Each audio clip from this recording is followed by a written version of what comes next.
আগামী সংসদ নির্বাচন নিয়ে ইসিকে নিত্য নতুন চ্যালেঞ্জ মোকাবেলা করতে হচ্ছে বলে জানিয়েছেন প্রধান নির্বাচন কমিশনার। অন্যদিকে ইসি আনোয়ারুল ইসলাম বলেছেন, এবারে নির্বাচন হবে দেশের ইতিহাসে সবচেয়ে ঝুঁকিপূর্ণ। সকালে সংসদ নির্বাচন উপলক্ষে নির্বাচন প্রশিক্ষণের উদ্বোধনী অনুষ্ঠানে তারা এসব কথা বলেন। নির্বাচনে প্রায় 50,000-এর মতো ত্রয়োদশ জাতীয় সংসদ নির্বাচন উপলক্ষে রাজধানীর আগারগাঁওয়ে নির্বাচন প্রশিক্ষণ ইনস্টিটিউট ভবনে আয়োজন করা হয়েছে কোর প্রশিক্ষকদের 2 দিনব্যাপী প্রশিক্ষণ। সকালে যার উদ্বোধনী আয়োজনে যোগ দেন প্রধান নির্বাচন কমিশনার সহ অন্যান্য কমিশনার ও অন্যান্য কর্মকর্তারা।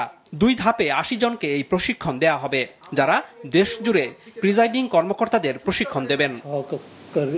অনুষ্ঠানে 4 কমিশনারের প্রত্যেকেই নির্বাচনী কর্মকর্তাদের পেশাদারিত্ব ও নিরপেক্ষভাবে দায়িত্ব পালনের আহ্বান জানান। স্মরণ করিয়ে দেন, এবারের নির্বাচন হবে দেশের ইতিহাসে সবচেয়ে ঝুঁকিপূর্ণ। ত্রয়োদশ নির্বাচন বাংলাদেশের ইতিহাসে যতগুলো নির্বাচন হয়েছে সবচেয়ে বেশি ঝুঁকিপূর্ণ হবে, এতে কোনো সন্দেহ নেই। বিতর্কিত নির্বাচন নিয়ে কথা বলি তখন স্বভাবতই প্রশ্ন ওঠে, who was in the leadership role of those elections. কেউ দায়িত্ব নিতে চায় না।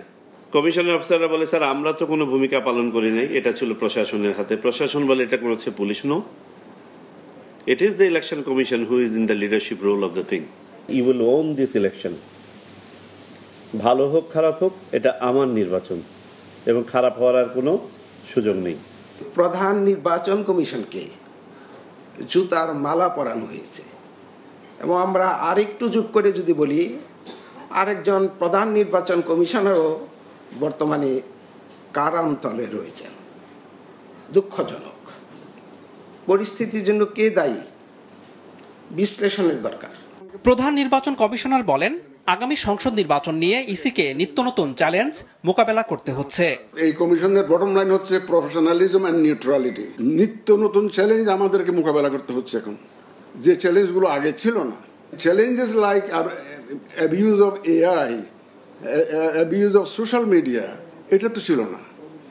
এটা নতুন নতুন চ্যালেঞ্জ এবং আমরা আরো এমন চ্যালেঞ্জ আমাদেরকে মোকাবেলা করতে হবে যেটা এখনো আমরা জানি না।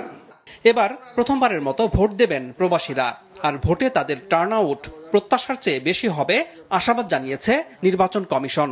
আমরা যাতে জুডিশিয়াসলি যাতে এটা অ্যাড্রেস করতে পারি। আনোয়ার হোসেন, মাছরাঙা সংবাদ, ঢাকা।